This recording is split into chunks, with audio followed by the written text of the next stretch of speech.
Did like a lot of Sup guys, welcome to Remax episode 17. We're back this week with one new guest and two returning guests. Marinelord, how are you? If you want to I'm fine, introduce yeah. yourself to or people that might not know you. So I'm Marinelord from Team Millennium, and I'm a 90 veteran player, 19 years old. That's it. Okay, nice. So what have you been up to lately? Did you what's the latest tournament you attended? That's basically French tournaments, Mm-hmm. like Millennium 1. There are some offline events. I'm doing quite well, Nice. and I failed many DreamHack. I Oh. went to Stockholm, but top 32, I think. Oh. Yeah, but I So feel many like correct. you're the kind of player that's gonna come out soon and do well, right? Do you I think hope so? so. Yeah. I'm doing very, very, very well in ladder and practice in general, Oh. but not doing well against Korean, so that's quite hard. Okay. We'll see. Okay. Nice. Rifkin, I know you've been grinding a lot of WoW, but when it comes to your passion, StarCraft, what have you been up to lately? Well, first, apparently I'm Marinelord now, or I don't know what's up with this. Oh, yeah. Yes. Okay. Thank you. So, if I'm Marinelord, then I've been going a lot of 15 gas with some hype. Easy. I don't know. We just keep it on the daily cups, the weekly cups. We're cooking up something new. We got some money that I didn't expect to get here towards the end of the year, so we're gonna try and do one last tournament starting in December if we can.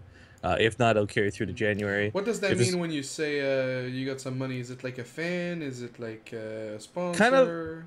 Okay, so for those who don't know the process of Base Trade TV, it's not a secret. A lot of what we do is like kind of almost in-house crowdfunding a lot of the time. Mm-hmm. So this is an instance where we got a large chunk that's like between a show match and a good tournament.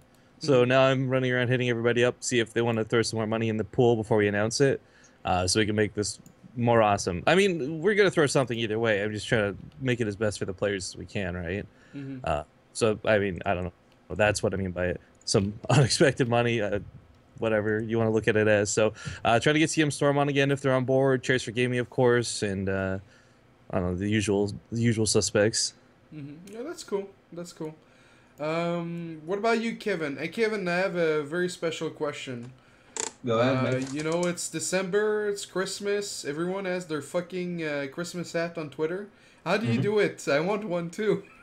Actually, I just someone just made one for me. I didn't even really ask for it. Wow. He Alright. made one for someone else, and I was like, haha, that's pretty cool. And then he just linked a picture of me with the Christmas hat, and I was like, I'll take it. And what have you been up to lately, Kevin?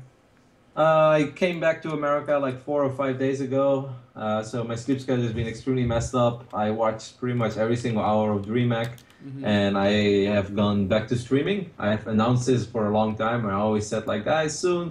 I just need my new PC, and that like took forever. It was almost like tasteless this PC that bad, but mine is actually ready now to stream some StarCraft.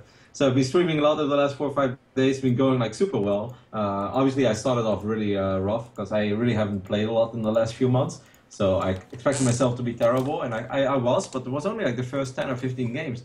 And the last few days, I've actually been playing reasonably well. I've been beating players that I've been losing to in the past, even when I was in better shape than now. Viewing numbers have been really good, so I don't know a live game or dead game, but for me, it's been better than ever. So yeah, I'm excited. I'm doing good, and I'm getting ready for IM San Jose, which starts tomorrow. And apparently, I have a rehearsal in 2 hours. But yeah, you're my excuse to not be there. HD. Well, good thing I invited you then. And as for myself, it's just been streaming. I watched all of DreamHack. Actually, this was the first time I watched a full tournament. Usually, I'll watch the Protoss VODs and I'll see the results. But this time, me and Rotterdam and the Muslim, we spent 8 hours together on Skype with video. By the way, it was Ooh, it was quite a treat. fancy. Yeah, it was quite a treat. And we ended up watching DreamHack. It was a lot of fun. So speaking of DreamHack, let's get into it. DreamHack Winter happened last week. It wasn't really the weekend. I mean, it was Thursday, Friday, Saturday, which is a little odd. But I don't know. Liquipedia and Team Liquid is down. If anyone in chat has any other source for the bracket, that'd be very lovely. I get a Wikipedia is not screenshot down. or something. Are you sure? Well, it's working for me. Oh, It's working yeah. fine. Like Okay. both sides are. Hey, desRow, like yeah, they're both up, man. What are you doing? What? You're both up and running, bro. All right. Do you want me? No, really? Do you want me to take a screenshot of here or something No, for the no, no. Hold brackets? Or? on. I think I know what was up. Oh Oh, yeah. that's Okay. completely I forgot was all the okay. results. So someone sent me a video of Dancing with the Stars, and I had to put proxy on my Chrome, and the proxy died, and so How I could. badly do you want to watch Dancing with the Stars of all shows? Jesus. Like, It was a Mario dance. There was like Todd and Peach, and there's like mushrooms. Anyway, so DreamHack happened last weekend, and it was the big finale. It was DreamHack Winter. You qualify for it. You can't just play in an open bracket or anything like that. There was a lot of players, and it's crazy. Like Innovation, Sue, and Hero canceled their participation at like the last minute.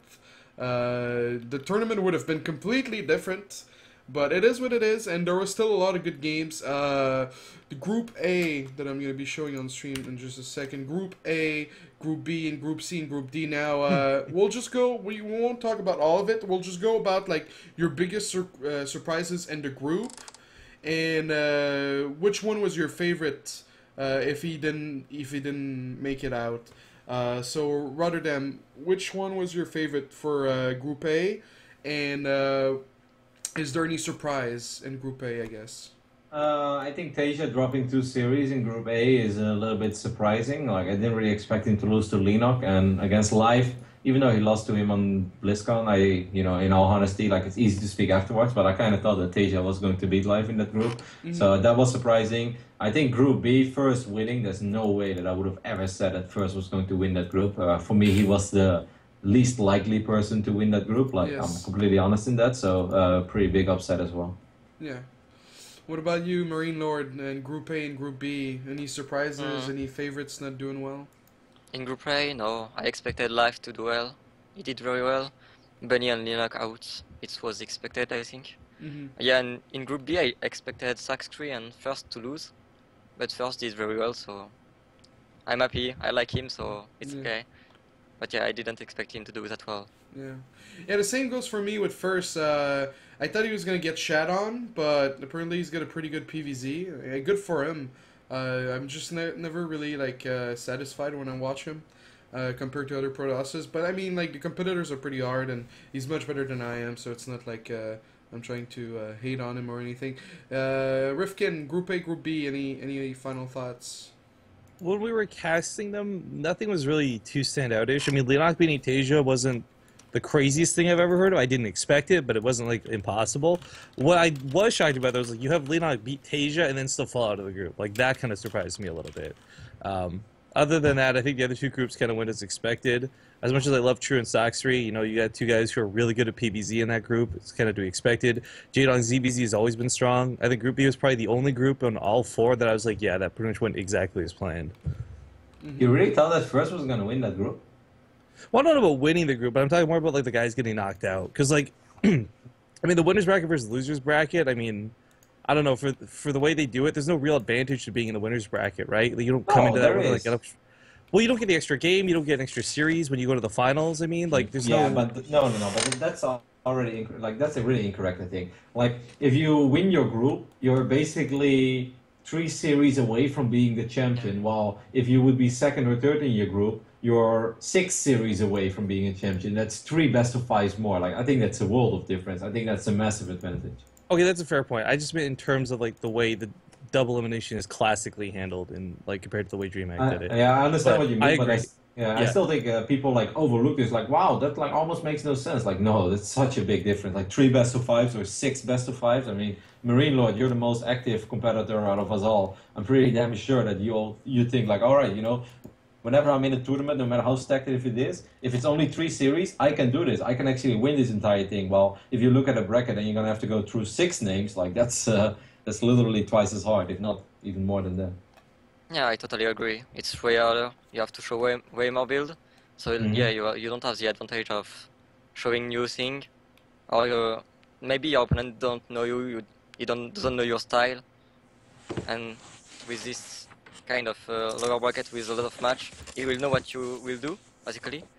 And yeah, you will have to win a lot of match. It's very hard to play with a lot of pressure, and play that many match is basically very hard and very exhausting, I think. So yeah, I prefer to to do only 3 match to win, like Forge did. And yeah, Patience, AMA, or anyone from the lower brackets, they are very hard work, I think. So just to wrap up Group C and Group D, Kevin, favorites and surprises. Alright, let me check again real quick. It's too many tabs open. Well, actually, yeah. let's go ahead. Sorry, go ahead. No, you No? go first. You go first. No, it's all you, baby boy. Okay, I was just gonna say we actually got the pleasure of casting pretty much every match in Group D. That group blew my mind in so many different ways because like the whole 2-2-2-2-2 thing, like that was cool and kind of like okay, DreamHack, like make jokes with a coin flip and all that, but it was the fact that all those guys were so well matched one another that like okay, there's the actual outcome of the group, but each game itself was really good. There was no series that we cast where like wow, that was so flippy floppy and so bad and so well coordinated. Like those were all really great games in Group D. I thoroughly enjoyed that group. I don't know if anyone got to watch all of it because I know there's so many different streams, everyone's bouncing around, but exactly, it's kind of difficult for me to watch everything because like I was like there were basically 3 active streams going on at any given moment, so I have one main stream and then the other 2 like I click back and forth, but obviously you'll miss out, and if you miss out on one series you miss out on 3 series. But I was pretty surprised with how even that group was as well, especially after the first 2 series, because if I recall correctly, Snoot lost the first 2, right? Yeah, he did lose the first 2. And also, I didn't really expect Jockey to beat MMA in a TVT. Like, what the hell, Like, I would definitely put my money on MMA any given day of the week. I was actually very surprised with the entire show, and we can talk more about it later, I guess, of Jockey, because I didn't really have the feeling that Jockey is in great shape. He looked terrible in the round of 16 of BlizzCon. He played against Sun, and that was literally out of the 8 best of 5s we casted on that pre-BlizzCon day. That was the one best of 5 that I think was just pretty shit. All the 7, all at the moment. Some of them were like legendary good, some of them were just really good, and some of them were fun to watch. But just Sun vs Jockey was the only bad best of 5. So to see him bounce back and play such a solid DreamHack, and also in that group defeating MMA in TVT, like that's pretty fucking legit. Yeah.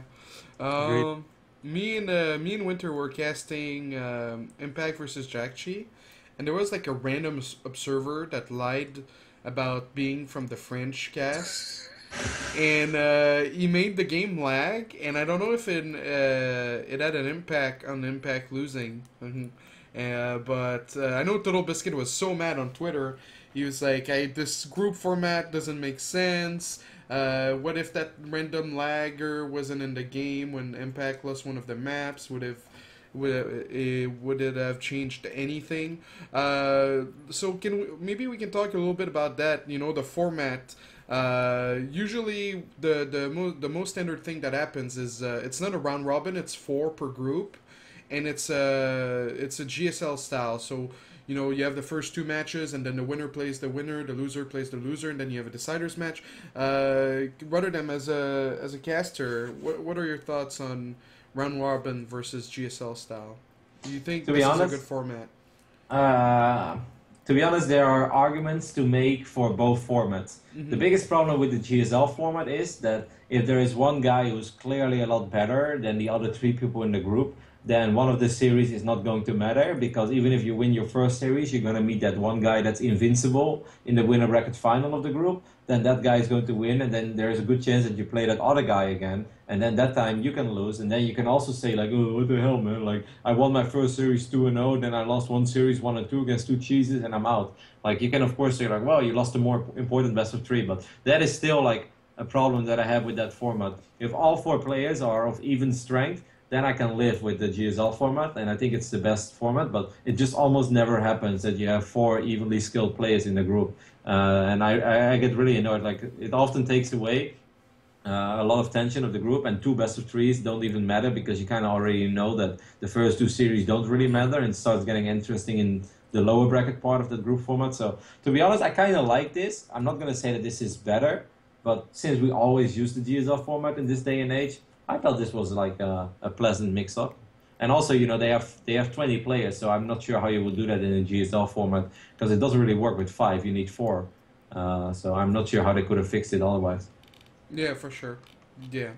They had no other choice. Rifkin, have you done run robins before? Not personally, like through anything I've run, but I've cast them, and I don't know, man. Like it's so hard to pick what's best because there's some people who they love having that extra life. There's some people who it's just not fair because there are two clear favorites to a group. Like it's I don't know. I think at this point a lot of what I would imagine the case is like admins just go for simplicity. Tournaments probably just go for simplicity. Like they don't want to overcomplicate it. It's really hard to balance what's fair and what's not fair. And it's not like you can apply one type of group to like these four players and a different type of group to another. I don't know. I think round robin's the least seen. It would be cool to see it more because maybe people can tweak with the format. But I don't know. I personally I just like the GSL one because it's the easiest to keep track of too as a fan. Like it's a lot easier to keep because I mean if you guys weren't like hanging out on Reddit or in streams at the time like when Group D was decided who was going to get knocked out there was so much confusion and so much speculation. Everyone's like, well this map scores this that and the other and maybe this series doesn't matter for Snoot. Why is he trying to win? And it was really messy. Is 20 players more interesting than 16? Having Yeah. 20 players in a tournament? Yeah, I think so. Okay. What about you, Marinelord, as a competitor? Run robins versus GSL style? I don't really care. I think both are good. It's only for the viewer, I think. Basically, if you like to see a lot of match, it can be quite messy, like in Group D. What happened was quite bad, I think. Mm-hmm. But yeah, usually you will have one winner, clearly, and then a classic ladder, if you can say. Mm-hmm. So yeah, I don't really care. If I may go, like what I do think is exciting, like Riff, you mentioned the confusion for the people at home, but like it kind of reminds me of traditional sports. Sometimes like in Europe we don't have playoffs like in most American sports have. We just play out the entire league, and after 34 play days we decide who's the champion. And sometimes you get these bizarre scenarios where on the final day, if this team wins with this score or the other team draws, but if they don't draw, and like there's a lot of like calculations involved. And the same goes for Group D. Like, to me, it all makes sense. I can understand if you don't follow it all that closely that you kind of have to read up on things. But, to me, this format, it makes sense, why the people advanced in whatever fashion they did. And I think it's kind of cool because the exciting thing is after they have all played already 3 best of 3s and they all start their final best of 3, there are still so many possible outcomes to the group. If Bolt loses 1-2, then this happens. If you lose 0-2, then that happens. If Jockey this, and I think that's really fun. That like one best of 3 before the end, everything can still be completely different. While with the GSL format, it's always already set in stone that all right, well, this is the final series, and the winner advances. There's definitely I think one of the other big things though, one of the worst drawbacks to this sort of style though is I remember there was a DreamHack, gosh, I want to say like a year ago or longer. It ended up being Flash versus Ryung, and I was so stoked because the first time I would have ever seen Flash like firsthand, right? Or I think it was Flash, maybe I can't remember. It was somebody really hype at the time, and it was the end of the group. It was already decided. There's no reason to play. They had to play it out because DreamHack made them, and it was like the worst series I've ever seen in my life, right? So like there are drawbacks to this format because it does definitely influence the end. You're like, okay, well it's already over. We're both dead. Who cares? But no, like that it is cool because you kind of get that passion moment from Reddit or chat or Team Liquid, whatever, where everybody is scrambling, like discussing, arguing, like, no, he's gonna advance, no, he's gonna advance. Like that's cool, but the sad thing is like it is only there for like that instant. Once the results are posted, that's all gone. Yeah, no, yeah, you have a very solid point there. It has a plus side, but there's indeed a huge downside to it as well. That if the group is already decided, then this series doesn't matter. Then again, to be honest, like I've been a player in the past, and whenever I used to go to tournaments, even if I was eliminated, I would always still do my absolute best. Because if I travel to a tournament and I go home with a 2-3 record, I feel a lot better than I go home with an 0-5 record. It's like still the ultimate way to test yourself and. It comes out to the players and being. Yeah, but what if you're like you have to take down one of your friends, and if like you win, this but like that happens in professional sports as well. Like sometimes in a football league, it's already decided which team is going to be the champion, while some other teams are still fighting for relegation, and then 2 teams that kind of like each other or the coaches like each other or whatever, they play against each other, and then you can also say what happens now, but that's just the way it is. It happens in real sports too. Well, it happened kind of too, like at the end of that group. Again, it was Snoot versus Jockey, I think. And at the time, nobody really knew if it was going to matter or not. Snoot was already out 100%, but he still won that last best of 3. Like, he and played that's his the heart way. out. So Yeah, and that's awesome, man. But like you know that a guy like Snoot will do that. Like Snoot is like the one person in the world that I would say he will always give it his best, and he would never do like some in Dutch we say competitievervalsing. It's like mess with the competition basically by not yeah, trying his best. So, just to wrap up Group C, because we sort of just went about Group D for a while. Group C, Solar didn't make it. 4GG comes out first. Now, obviously, now that 4GG has won DreamHack, people are kind of like, yeah, that makes sense. yeah, we do but it. Yeah, yeah. No, no, like I said, I was casting with Winter, and I said I'll shave my head if Solar doesn't finish first. And well, I said it very fast, and then I took it back very, very shortly after. But so yeah, Solar just not performing. Stardust lackluster as well, and 4GG coming out on first. Rifkin, you cast a lot of European stuff. 4GG is hit or miss. Like he hasn't been that good.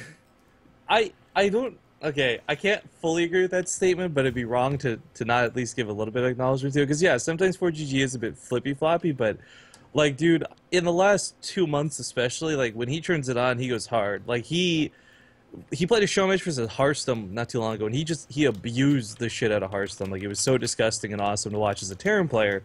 But I mean, when I saw there was so many Protoss in his group after that show match, like I knew 4GG was going to get out. I didn't know he'd go first though. But the point you bring about Solar, I'm actually not so surprised about this. I love Solar to death, but between like Alima leagues and whatever he's been playing in, 32 Boys 1 Cup, like he has not been doing well versus Protoss lately. And when I saw that group, like I messaged him on Skype. I'm like, I'm so sorry for you, man. I was like, good luck. Yeah. What about you, Marinelord, as a teammate of 4GG? Did you expect him to finish first of his group? No, not first. I thought that Solar would finish first quite easily. I don't know his EVP, so I wasn't sure. Mm-hmm. About 4GG, I knew that he had a really great TVT and TVP. So I was like, yeah, second place, probably. He will lose to Solar and win at least 2 Protoss. Mm-hmm. So yeah, I was quite surprised. But yeah, I didn't expect Solar to get out. Mm-hmm. That's the main point. Yeah. What about you, Kevin? Final thoughts, 4GG? Yeah, I was surprised to be honest. Whenever I go to Europe or I talk with my European friends, and especially Todd, whenever he's here, he's always like, "Hey, 4GG is so sick, man. He's like so good. Seriously, 4GG is like killing everybody." And like whenever I watch his games, I was always That like, impression was so good. I was like, Yeah. I don't see it, like I really don't see it. He's been in Europe for 2 years now, or like a year and a half. He really never impressed me in WCS Europe. He never went all the way. Like I'm not expecting him to win 4 consecutive seasons, but if players like MMA and MCs are winning the WCS Europe, I really expected a big root name like 4GG to kind of win a season as well, or at least be a solid top 4 performer, and he wasn't. So yeah, I wasn't really feeling the 4GG hype, but he delivered, man. Mm-hmm. Yeah. Yeah. So good for him. And so the tournament went on. The first place of each group ended up in the winners finals, but those matches were played quite late on the second day. Everything else was played in a lower bracket first. Any matches that stood out to you that were really good, Marinelord, in the losers bracket? In the first part of the loser bracket? Yeah, like up to like don't count like Jack Teja, just anything before that. That was really good. Tyja Polt was quite good, and Jack GMC was quite good too. Yeah, it was probably the best series in the loser brackets. Mm-hmm. It was, yeah, they had both same level, I think. It was the only not one-sided series, so yeah, it was quite good, I think. Okay. Rotterdam, that's one thing I saw you tweet. You were like, all of these 3-0s, what's going on? Do you want to explain your thoughts to us? Okay, well, it's not super maybe relevant to all the 3-0s that I saw or to the actual games, whether they were good or not, but something else I want to bring up before we forget. I'm really not a big fan of this thing that we have been trying in StarCraft for a while now, where we have this tournament secret, and throughout the entire year, people qualify, like some people qualify here, some people qualify there, and at the end of the year, then we're going to have the big, grand, epic finale with all the top performers of all those tournaments. I know that it works in other sports, because, once you're like a top tennis player, you kind of stay a top tennis player for a while. I just kind of feel that StarCraft moves too fast for that, and I am not particularly hyped for a top 4 performer of a tournament that finished in March or April to play at the grand finale in November. And I really think that's the reason why you see a lot of 3-0s at tournaments that use a format like this. Like Red Bull used a similar format, and actually DC went very well, I think. Like I think Washington DC had a crazy amount of sick games. So in that tournament it did work, but that was over the time span of maybe 3.5 to 4 months tops. And this was even longer, and like BlizzCon goes even further than that. So I don't know. Like I think that has something to do with it. I think it looks awesome on paper, you know, like oh we have all these stops, and then all the top performers play at this big epic finale. But it just never really works out the way that you know people want it to work out. I think, and I think that's why you see a whole lot of 3-0s. StarCraft just moves so fast, man. It's really hard to be on your on your A game for 6 months straight. Yeah, someone like Patience, someone maybe even like Jadon, definitely Liquid Hero. Those players really didn't match up to the task of taking on the likes of I guess MMA and so on. Rifkin, did you guess any of the lower bracket match? No. That was actually kind of interesting that they did the format differently for the finals too. Like the actual 3-day broadcast was run differently, but they also didn't have any community casters at all for like the round of 16 type deal. I guess that's because they did the format completely different. There was no technical round of 16, the same conventional way they've had it. But I saw you touching on Rotterdam's point. I think it was it on Remax? Someone had suggested something too, like when we were talking WCS for another show about how like it'd be cooler if people who like won closer to the finals had like higher consideration and things like that. Like I'm still heavily behind that idea. I think that'd be super cool.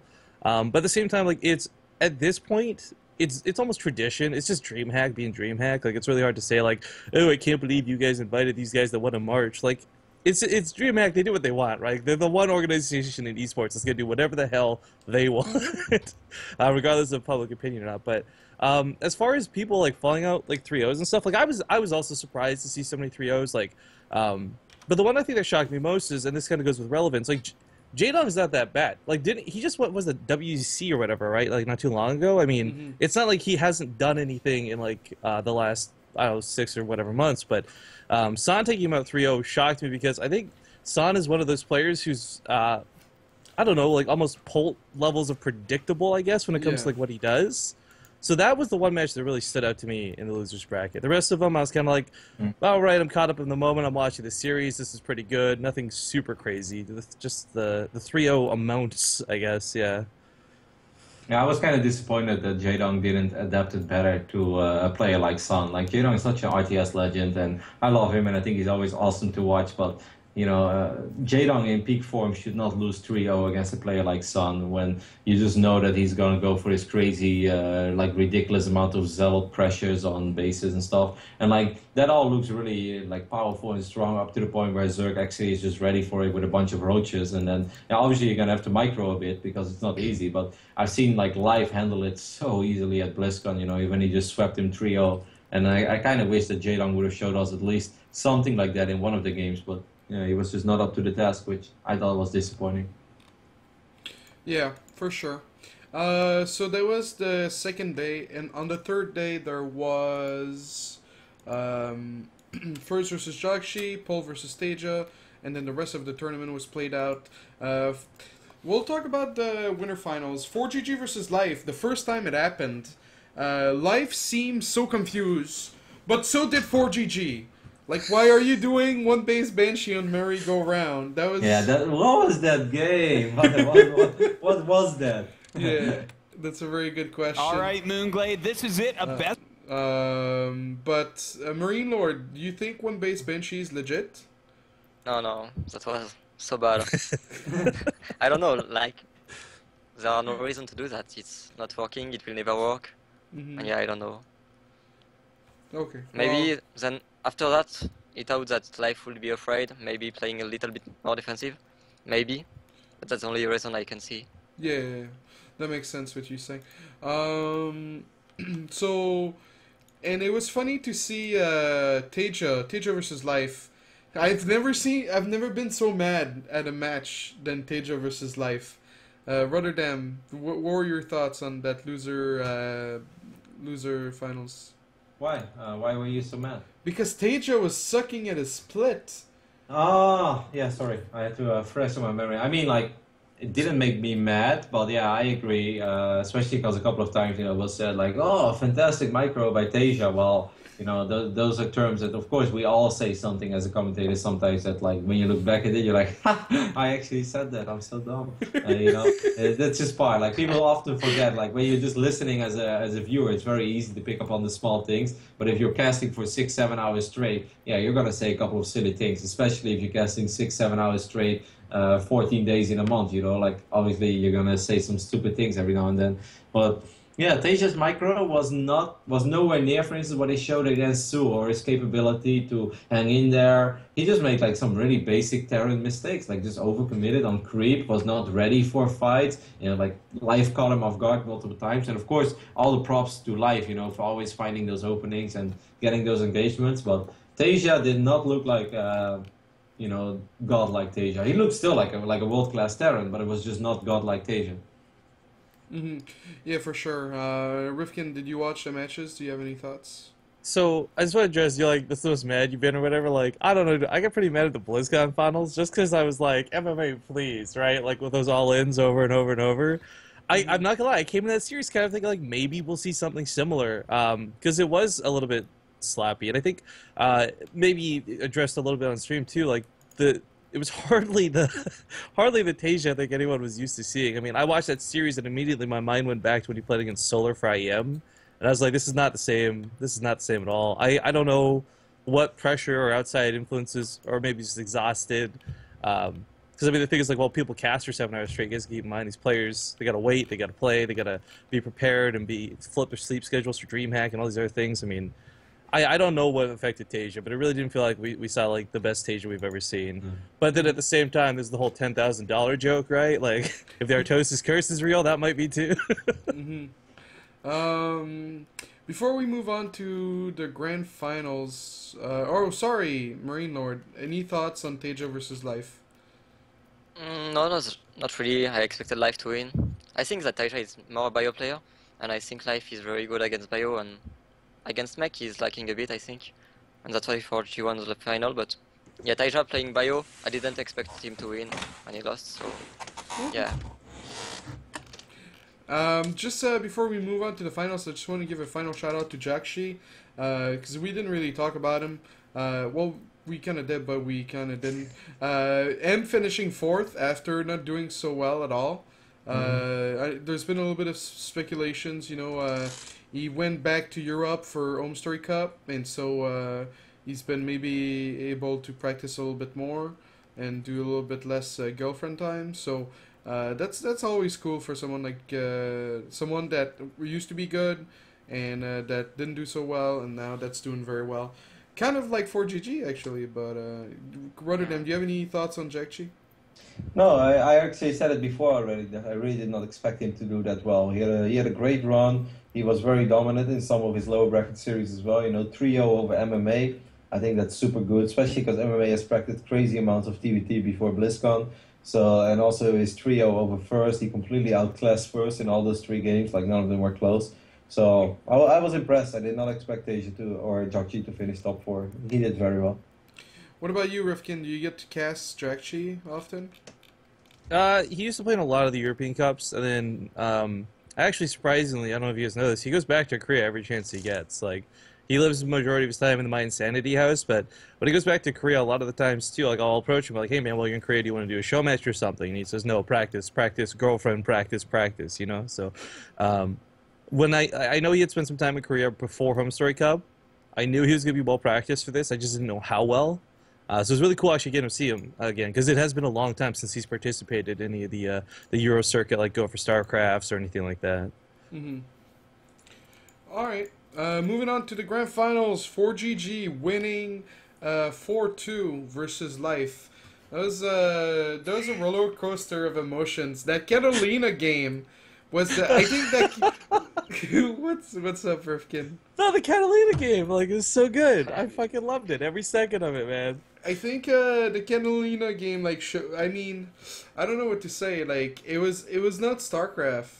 It was weird. Like, you don't see that stuff happen too often. Like, just Meg versus Zerg, lasting this like scrappy fights. It looked a little bit like Brood I don't know.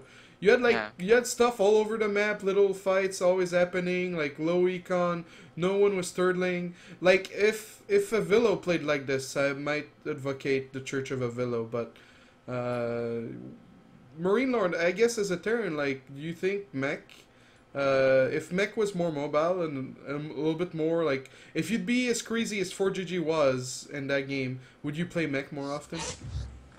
I play Mech really often. Yeah? But like, I don't think it's great in Catalina, but yeah, I'm not sure. Because 4G plays very weird with his mech. Like he's doing some little fights with some little tank group, you know. He's making a lot of bunches.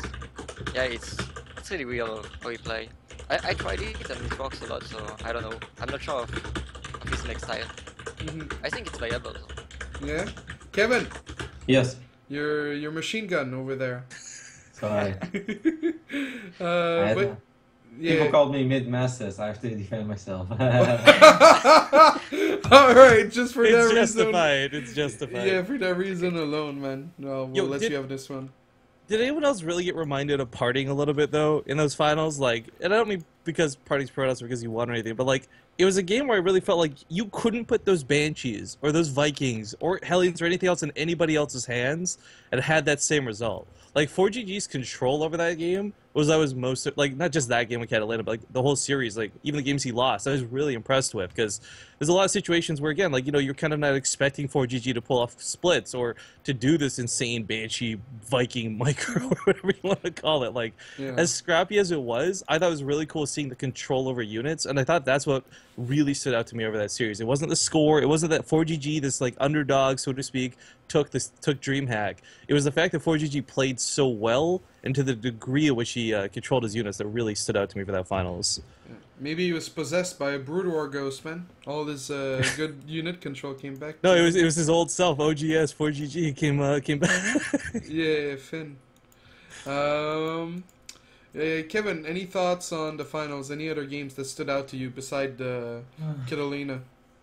I don't know, man. I was just kind of caught up by surprise, like seeing 4GG go up 3-0 like that. It's just like I was just like, what are we watching? And then saw it's like, is this the epic comeback? But we kind of already said in the start of the series when we were on Skype, like at least I said that, and the Muslim was making fun of me, but I was like, I don't see Light winning on Foxtrot Labs, with those spawns if they get those spawns. It just seems like a very, very difficult map. And 4G still had to bust out the crazy tricks. Like, it was kind of cool to see him win the final game of a tournament with like a ridiculous build like that, or at least like semi-ridiculous, like pretending to go mech and then having all these Rexes behind it and making a big pile push when your opponent doesn't expect it. Like, I thought it was cool. So I thought the finals made up for a lot of the very, very disappointing series that we saw in the bracket stage up to that point. Because to be honest, I was not really having like the best time of my life watching all those trios. And even like the 3-2 that was there was like not a very exciting 3-2. That was like a 3-2 of 5-9-minute games. I thought the final was good. It was like enjoyable. It was tense, especially because you still, in my opinion, had the underdog winning. So I enjoyed the finals, but up to the finals, I don't think it was a very memorable bracket stage. Yeah. Actually, I have a question for Marinelord. It was... We'll get back to what you were saying after Rotterdam. The finals, that final game on Foxtrot where you went mech, that's something someone asked on Remax last week to Bunny, faking mech and 2 bio, and then Bunny said, yeah, it just doesn't make sense anymore to do that, and then BAM! Well, that's not the exact words Bunny said, like, don't go to Bunny, I don't want Bunny to hate me. Drop the mic. Drop the mic. No, but it's sort of what he said. He's like, it's not relevant anymore, like sort of a strategy. But bam, 4GG made it work. Marinelord, what do you think of the faking mech into bio? Will you bring that onto your tournament games soon? No, I like bio in TVZ. 4G doesn't like bio, so I think it makes quite a lot of sense. Like, he just went mech every game, and in the last one he was like, yeah, going mech, maybe should I change this time, or he will do a blind all-in and win. So yeah, I think it made a lot of sense for this game, for 4GG, but like if you are a classic bio player and you do that one game, it won't work, because it's not logic, it's not good.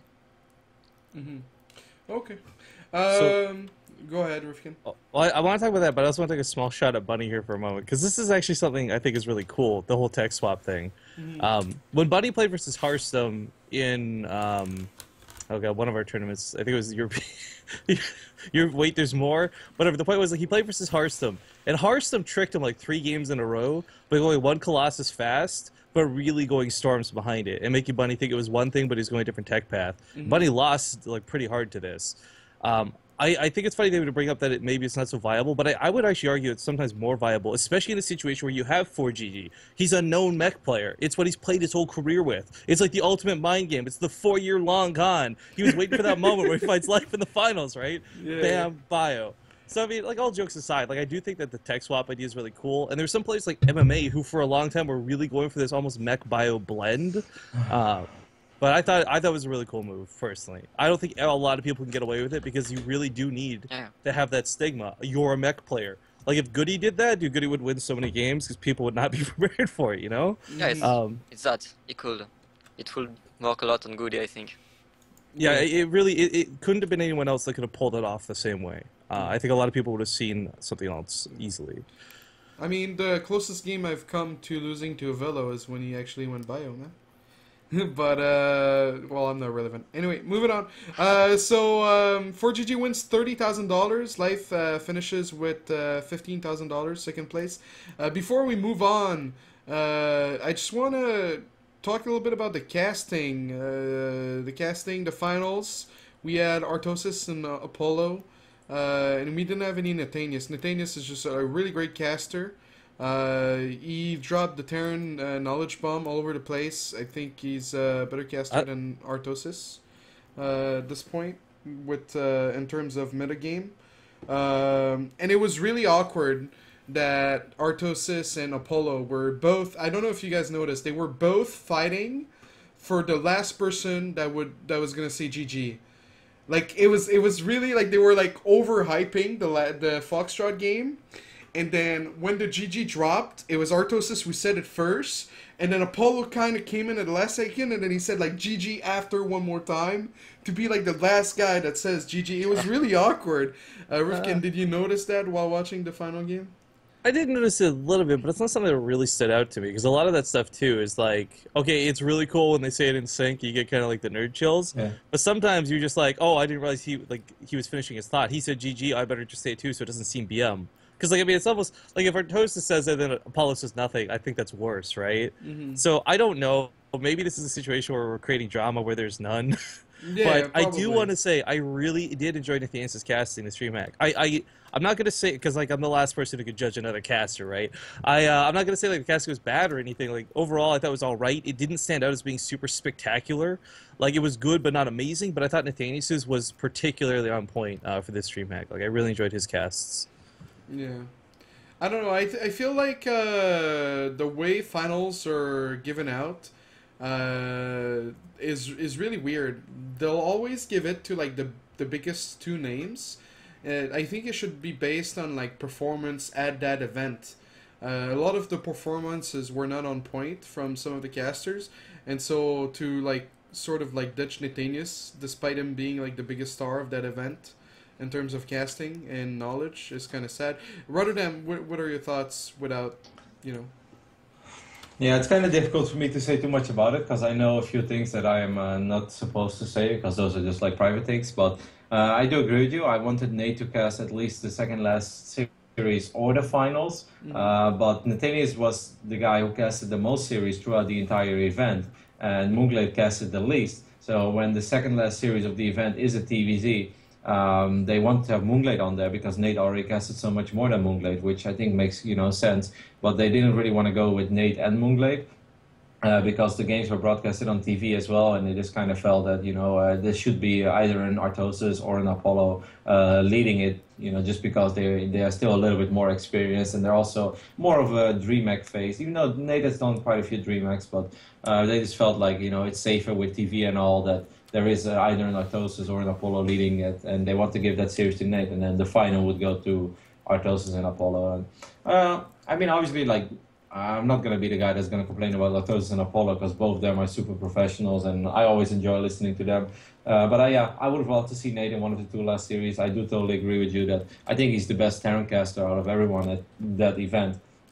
But, sometimes there are some other things coming into play as well. He did cast a lot of series up to that point, so that is something that we shouldn't forget to take into consideration. And the last thing I want to add about the quality of the casting, I think sometimes people forget that it's very hard when you're casting a live tournament in front of an empty audience because you have a very, I don't know, it's a very strange feeling. Because on one hand, it kind of feels that you're casting towards your online audience, but then you still hear those handful of people. On the other hand, if you want to cast like you're casting in front of an audience, you reach out to the audience a lot. But if there's barely an audience or barely an audience that makes noise, you get a very weird in-between feeling. So it's pretty difficult to make it an amazing cast. I really think that the guys did pretty much as well as they could have. I thought Jeff was funny as always. The only thing you can say whenever Jeff is casting that it's often a little bit off the Jeff show. Jeff can be a little overwhelming, but I really like Jeff's sense of humor and he always cracks me up. I was sitting at home and I was having a smile on my face. So I think Jeff did well. Like you guys said, Nate was on point. I think Apollo is always fucking solid and the same can be said for Dan. And I think Moonblade, especially for the Zero games, he also did just a good job. So overall, I think the boys did well.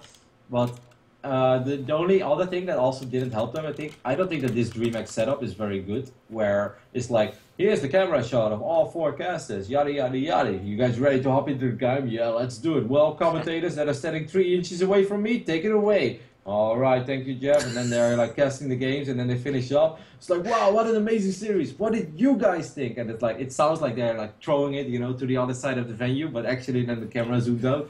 Wow, guys, that was amazing. I don't think it works at all. I think it's a stupid setup, but that's just my opinion. I was actually surprised they were doing the same thing for Dota 2.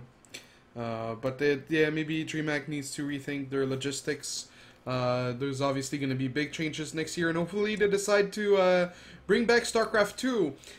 One last criticism is their scheduling. It's so dumb, because we didn't get hosted.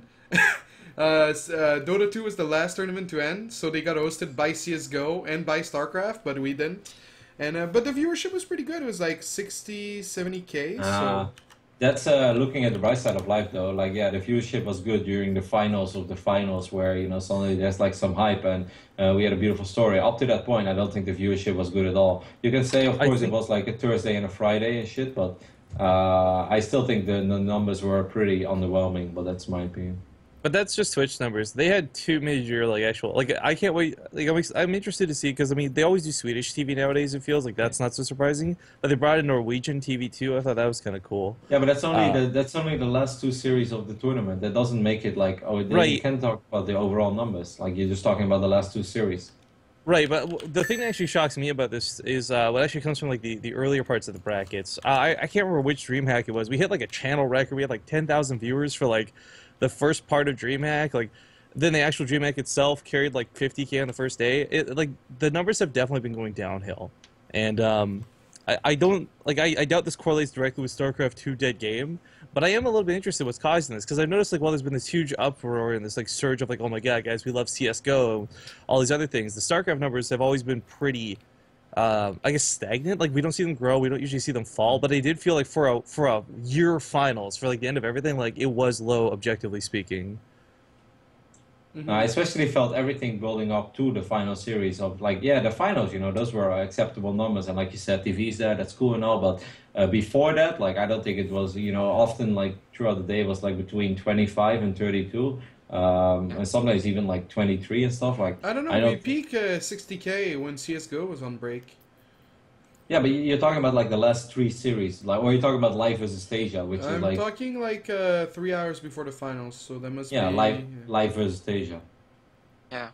Well. Yeah, okay, but that's that's a very unique series. You can't. That's like saying that the NFL is a success because a lot of people watch the Super Bowl, but before the Super Bowl nobody watches. No, still a lot of people watch fucking everything. So. Yeah. Well. Hopefully there comes a day where DreamHack can be WCG and they have their finals at different times so that the crossover is even bigger and better. IM does that most of the time. Yeah, well, yeah. That's cool. That's good. Hopefully it works out next weekend. Yeah, we'll talk about IEM San Jose after the break, which is gonna be soon. First of, we're gonna talk about the community news. There's a bunch of stuff. So what we're gonna do is we're gonna do the community news, and after that we're gonna do the Legacy of the Void custom mod. So there's a bunch of Koreans that are swapping around, and there's also So let's just get into it. Pig Baby returns to Jin Air Green Wings. Rotterdam, your thoughts, since you're the one who probably only met Pig Baby out of all of us. Well, I tried to talk with Big Baby a couple of times when I did meet him, but he's not the most talkative fellow out there. Yeah. He doesn't really speak a whole lot of English, and when you ask some of the other Koreans, like they like translate what I say, and then he gets it, and then he kind of giggles, or he says yes, or he says no, or he says that he practiced hard. It's just like it's been hard to get to know Big Baby. Like I did make an effort, I felt at least, trying to know a little bit more about him, but so I don't know much about him, and him going back to Gina Green Wings.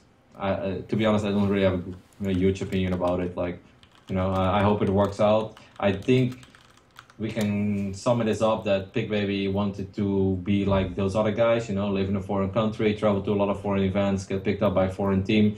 But the days that all you had to be is just a good StarCraft player to get picked up by a foreign team, those are kind of over. You need a lot more, especially as a Korean as well, to get picked up, unless you're like the absolute best. Which Pig Baby is not. Like, he's a really good Protoss, but he's not the absolute best, doesn't have a huge fan base. He's not just going to get picked up by teams. So I think he tried to go for an adventure, it didn't work out. He goes back to Green Air Wings. Hopefully he did get a better deal. Like, I sincerely hope that for him, because he did win a WCS title after all. And we're going to see him in Pro League whenever it starts, so good for us, I guess. Yeah, this is going to be a good teammate for SOS. Marinelord, do you have any thoughts about Pig Baby as a player? Do you... No, I never met him. I didn't watch him that much. I just saw like his game against Taja 2 seasons ago, I think, when he won the WCS. And yeah, against Bomber, he was a good player, but like he's not enough good player. He's not famous enough to be part of a great team, foreigner team. So yeah, I think it's quite logic that he goes back to Korea. After that, I don't mind particularly if it's Trinair or Caterham Star or anything, I think it's an important moment. I know it sounds very. I'm trying to make this a bigger deal than it is, but it's an important moment for other Koreans to realize that you can it's not that the grass is not always greener on the other side, and Pig BB just returning back home and failing despite winning a big tournament should be a proof to the other Koreans that just take the Kespa deal, eat your rice, and give us some really good games because. Unless I don't think you can say those things. That's right. No, but unless you're it's fun as farting. It's like when the Amish take the Rum Springer and they go to the world to see what technology is, and they decide this is no good. I'm going back home.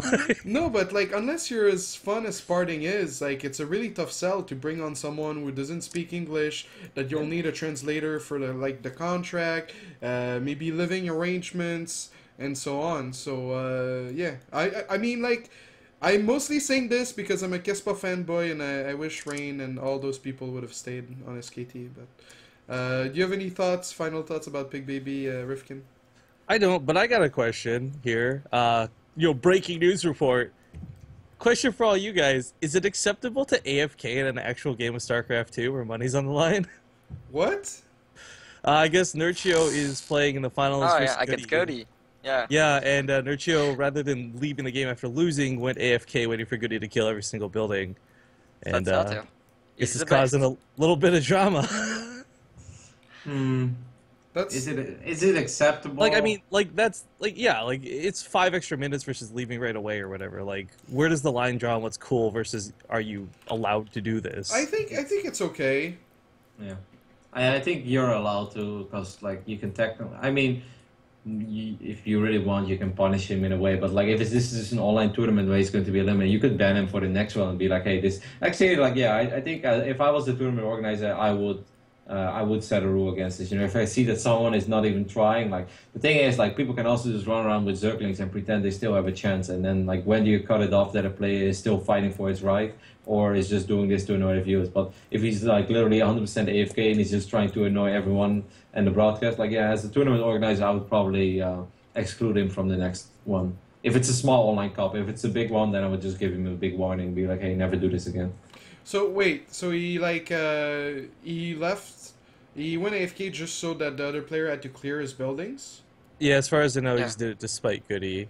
Um, Eh, I mean, like if you need a break, ask for the 5 minutes after the game to cool your head. Don't take it at the expense of like casters and players who have to sit there and wait for it to end, right? I mean, that's Did my he give a thoughts. warning or did he just like 0 APM and he like, I have 0 no. PM. I'm just going He off went of AFK, Naruto's yeah. tweets. Yeah. I don't know, man. Some people deal with losses and frustration in different ways than others. Like, if people are gonna give him, like, sure, people will dislike him for this, but should he be actually punished? That's a different thing. Like, I don't know. Next, Squirtle retires. Sort of the same story as Pig Baby. Tried the esports Western life, and he failed to qualify for season 3 of WCS America. So his switch was pretty late, and it just didn't work out. But you know, big props to Squirtle. That final versus MVP was probably one of the most epic finals ever. Those that vortex, man, on the BCs. I don't think we will ever see something so crazy like that ever again. Rifkin, do you have any thoughts on Squirtle? It sucks because like Squirtle's one of those first big, like I know he wasn't like ever the biggest name in StarCraft 2, but like when I got into StarCraft 2 back at like Wings of Liberty, like Squirtle was the name I would always hear, you know, get mentioned on the GSL stream. He was the guy, like if I did get to cast anything Korean, like he would be there. Like it was really cool seeing him. See him and go, like I gotta say, and I really feel bad saying this. I'm not exactly shocked or hurt because you're right, he hasn't gotten a lot of great results recently. I think it sucks to see another great player go, though. As always, like that seems to be the case. Like once a year, or you know, once every couple months, we're gonna see one great player actually go. You know, there's jokes about Tasia and Hero and retiring versus not retiring, but like sometimes it actually happens, and I'm a little sad to see Squirtle go, but at the same time, I'm not too surprised. Mm-hmm. Right, Kevin. Did you get to cast Squirrel Fire?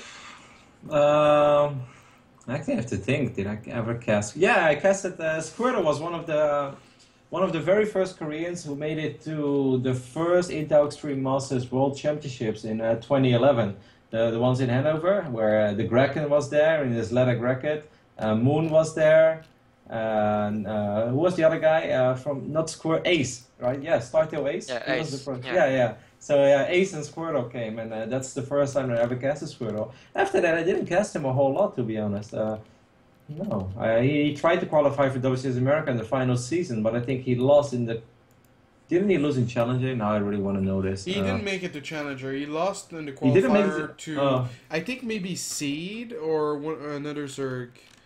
I'd have to go dig right now. Yeah, we can look it up soon. But no, like I said, I casted him in one of the very first. That was only my second. Well, if you exclude Home Story Cup 1, that was my second StarCraft tournament ever that I casted. 2011 Hanover, and Squirtle was there. I believe he finished third, but I'm not sure. He was top 4. I think he defeated Greg Idra in like the third place decider, and Moon lost in the final against Ace, if I recall that correctly. That's a really long time ago. So he beat Salvation, or no, he beat Kang Ho, but he lost to Ryung. And so yeah, he lost. Yeah, that's right. He lost to Riyadh. So he didn't make it to Challenger. Okay, so the next up is XMG kind of drops StarCraft. I mean, like that post was weird, by the way. Yeah. Like things that stay, things that Yeah. maybe stay, that might stay, and things that do not stay. Like I feel like it was almost like a drunken post. Where you're like, I love you, but you know, not. But yeah. yeah. So the summary of all this is Todd will stay on as a personality, content creator. Madalisk will stay on as a personality, content creator, representative. Apollo will stay on as the guy who never makes videos ever again. But does have a badass laptop. Where do I sign up for this deal? yeah. And so the bars will be continue. The support will continue. They'll continue to support mouse sports. Things that might stay, Zake. the guy that doesn't make too much content, but they want him to do that. Hey. What Isn't he the captain of Team Well Met in Heroes of the Storm? is he? I Yeah. think he is. Oh, I didn't know. There's a team that's called Well Met. Yeah. Yeah. What the? And so who's on that team? What the hell? Mm. Maybe. Nomi? Oh, I think. really? Yeah. Wow, so many StarCraft people I didn't know are jumping ships. That's Yeah, cool. as jobs. Well, not everyone can be like Haswabs, where you can play 3 games at once on a competitive level. Like, holy Yeah. shit! Yeah, that's actually Like Haswabs is a beast. yeah, that's something Evoli was tweeting earlier. Like, which pro gamer is going to be successful at three Blizzard games this year, like Heroes, Hearthstone, and StarCraft 2. Actually, I think Polt might have a chance because he was close. Yeah. He was very good at Hearthstone. Almost made it to the BlizzCon qualifier. So they might drop Home Story Cup is basically what they said in that post. And they're letting go completely of Lilbo, which is our next topic. Lilbo joins Millennium. Marinelord, there was someone in chat posting a screenshot of you being BM to Marinelord. So how did you take the news? Wait, To he was Lilbo? being BM to Marinelord? Yeah, in the qualifier, you're like, thanks to Blizzard for sponsoring your Oh, race. yeah. 7 Gal Blink. Yeah, That was so bad. on But yeah, Polar no, Nights. I like Lilbo a lot. We troll a lot of each other, so yeah, it wasn't. It looked bad manner, you know, Mm-hmm. but he knew it wasn't bad manner. Uh. And yeah, it's just we are trolling. Terranimba for the Simba, you know. Mm-hmm. But I like him a lot, and Daishi likes him a lot, so yeah, it's a good news, I think. It's a good fit, nice. Yeah, Lil Bo is always the guy that everyone tells me that he's super funny and I should get on Remax, and then I ask him and he's like, no, I can't do Remax. I don't do talk shows. I'm like, oh man, no one will ever know how awesome he is unless they meet him at events. The roster of Millennium is like so weird because like Adelscott, Dystar, and Gosu User are sort of like inactive, and like Vortex is what? Isn't Ghost User playing a lot right now? Oh yeah, but I don't actually know if he's on It's weird. Millennium though. I asked him Yeah, yeah. about this actually, and he says I don't know. Was his like actual response? it's So- like I'm not sure the situation there. maybe it's too much work to remove him from the website. You know, like go delete everything. So they're like, we'll just leave him there until something happens. It'll be like the guy from Yeah. Office Space with a stapler. Like, I believe I have my team. Like, just in the corner. I think actually. I you know don't what? think any of us watch Office. Yeah. What? Seriously, That one guys? fell a little flat. It's like, Oh. I was like, I'm sure it was funny. I just have no idea what you're talking about. And the other two were Damn it, completely guys. silent as well. Well, I actually like bad joke aside, I do want to talk about. I'm really glad they picked up a non-Terran. Like, can we just talk about that for a second? Millennium was so Terran heavy for like the longest time, so I think it's really cool that they got Lobo. Yeah. Vortex also is on the Millennium Heroes of the Storm team. So I feel like Yeah. in Idol Scott is playing like Hearthstone, like an addict. So it's super weird, the roster of Millennium. But they're making it work and they're staying committed to StarCraft 2, so we can only appreciate their presence and their love for our scene. And yeah, guys, that wraps up part 1 of Remax. When we get back, we're going to talk about the Legacy custom mod. If not too in depth, but we'll talk about it. And we might get Nathanius to come on as a guest. I don't know, as a fifth person on the show. But yeah, guys, stay tuned. We're gonna just run 3-minute commercial, take a little break, go to the bathroom. When we get back, more Remax. Thank you for watching. Stay tuned.